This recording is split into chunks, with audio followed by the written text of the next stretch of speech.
Bismillahirrahmanirrahim. Assalamualaikum warahmatullahi wabarakatuh. Perkenalkan, saya Tasya Rizka dengan MPL 10090101030 dari Fakultas Ekonomi dan Bisnis Prodi Akuntansi. Di sini saya akan memaparkan hasil penelitian saya dengan judul Pengaruh Kepemilikan Institusional, Kepemilikan Manajerial terhadap Volatilitas Idiosinkratik saham dan asimetri informasi sebagai variabel moderating. Pertama-tama, saya akan membahas latar belakang penelitian. Pada umumnya, kondisi perekonomian suatu negara dapat mempengaruhi pergerakan indeks harga saham gabungan. Karena pergerakan indeks harga saham gabungan tidak terlepas dari kondisi perekonomian negara secara menyeluruh. Ketika kondisi ekonomi sedang turun, maka indeks harga saham akan ikut turun. Penurunan ini tidak terlepas dari sentimen investor pada saat Indonesia menangani COVID-19 yang dianggap kurang serius. Sehingga ketika terjadi krisis kesehatan dan sentimen tersebut ada, investor lebih memilih untuk menarik dananya di pasar modal yang menyebabkan harga saham turun. Jika dilihat dari grafik indeks harga saham gabungan selama periode 2018 sampai dengan 2022 menunjukkan nilai indeks harga saham gabungan yang semakin menurun, yang mencerminkan kondisi ekonomi Indonesia yang dianggap kurang kondusif bagi para investor untuk berinvestasi. Selanjutnya, ada tujuan dari penelitian ini. Yang pertama, pengaruh kepemilikan institusional terhadap volatilitas idiosinkratik saham. Yang kedua, pengaruh kepemilikan manajerial terhadap volatilitas idiosinkratik saham. Yang terakhir, pengaruh asimetri informasi dapat memoderasi kepemilikan institusi, kepemilikan manajerial terhadap volatilitas idiosinkratik saham. Selanjutnya, metode penelitian. Metode yang digunakan dalam penelitian ini menggunakan metode verifikatif dengan pendekatan kuantitatif dengan menggunakan data sekunder yaitu laporan keuangan tahunan perusahaan manufaktur yang terdaftar di BEI dan juga laporan mingguan harga saham di Yahoo Finance. Menggunakan teknik dokumentasi dan populasi dalam penelitian ini terdiri dari seluruh perusahaan manufaktur yang terdaftar di BEI dan salah satu teknik pengambilan sampelnya yaitu proportive sampling dengan terdiri dari 64 perusahaan dan 320 pengamatan selama periode 2018 sampai dengan 2022. Hasil regresi berganda dengan model persamaan VER sama dengan 0,137 ditambah 0,022 KI dikurang 0,007 km. Dan hasil regresi pemoderasi dengan model persamaan VER sama dengan 0,924 ditambah 0,137 KI dikurang 0,137 km dikurang 1,53 AI dikali KI dikurang 0,33 AI dikali km. Selanjutnya, saya akan membahas hasil uji F untuk analisis regresi berganda. Jika dilihat dari probability-nya sebesar 0,00 kurang dari 0,05, hal ini mengartikan bahwa variabel kepemilikan institusi dan kepemilikan manajerial secara simultan berpengaruh terhadap volatilitas idiosinkratik saham.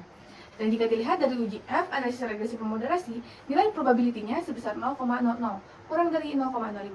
Maka, hal ini mengartikan bahwa variabel kepemilikan institusional yang dimoderasi oleh asimetri informasi dan variabel kepemilikan manajerial yang dimoderasi oleh asimetri informasi berpengaruh secara signifikan dan simultan terhadap volatilitas idiosinkratik saham.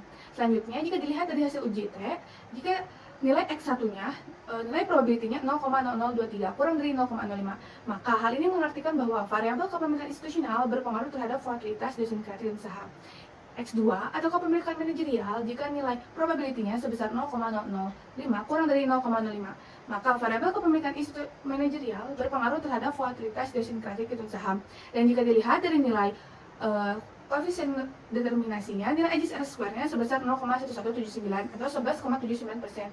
Hal ini memberikan pemahaman bahwa variabel volatilitas idiosinkratik saham dapat dijelaskan oleh kepemilikan institusi dan kepemilikan manajerial sebesar 11,79% dan sisanya 88,2% dijelaskan oleh variabel lain yang tidak diasumsikan dalam penelitian ini. Selanjutnya, saya akan membahas mengenai hasil uji MRA. Jika dilihat dari hasil uji MRA, kepemilikan institusi pertama, nilai probability Z-nya sebesar 0,00 kurang dari 0,05. Maka variabel asimetri informasi berpengaruh secara signifikan. Dan jika dilihat dari hasil uji MRA, kepemilikan institusi kedua, nilai probability-nya 0,00 kurang dari 0,05. Dari kedua hasil tersebut dapat diketahui bahwa hasilnya sama-sama signifikan. Dan variabel asimetri informasi disebut sebagai quotient moderating dengan nilai Aegis R square lebih besar yaitu 68,93% dibandingkan sebelumnya hanya 11,79%. Hal ini memberikan pemahaman bahwa variabel asimetri informasi memperkuat pengaruh kepemilikan institusional terhadap volatilitas idiosinkratik saham. Selanjutnya, jika dilihat dari hasil uji MRA kepemilikan manajerial, pertama, nilai probability-nya sebesar 0,00 kurang dari 0,05. Berarti asimetri informasi berpengaruh secara signifikan. Dan hasil uji MRA kepemilikan manajerial kedua, nilai probability-nya sebesar 0,00. Dari kedua hasil tersebut, hasilnya sama-sama signifikan, karena kurang dari 0,05. Variabel asimetri informasi disebut sebagai variabel quasi-moderating, dengan nilai IGS R² lebih besar 47,52% dibandingkan sebelumnya 11,79%. Hal ini memberikan pemahaman bahwa variabel asimetri informasi memperkuat pengaruh kepemilikan manajerial terhadap volatilitas idiosinkratik rekening saham. Kesimpulan dalam penelitian ini yang pertama, kepemilikan institusi berpengaruh terhadap volatilitas idiosinkratik rekening saham. Yang kedua, kepemilikan manajerial berpengaruh terhadap volatilitas idiosinkratik rekening saham. Dan yang ketiga, kepemilikan institusi yang dimoderasi oleh asimetri informasi berpengaruh terhadap volatilitas idiosinkratik rekening saham. Dan kepemilikan manajerial yang dimoderasi oleh asimetri informasi berpengaruh terhadap volatilitas idiosinkratik rekening saham.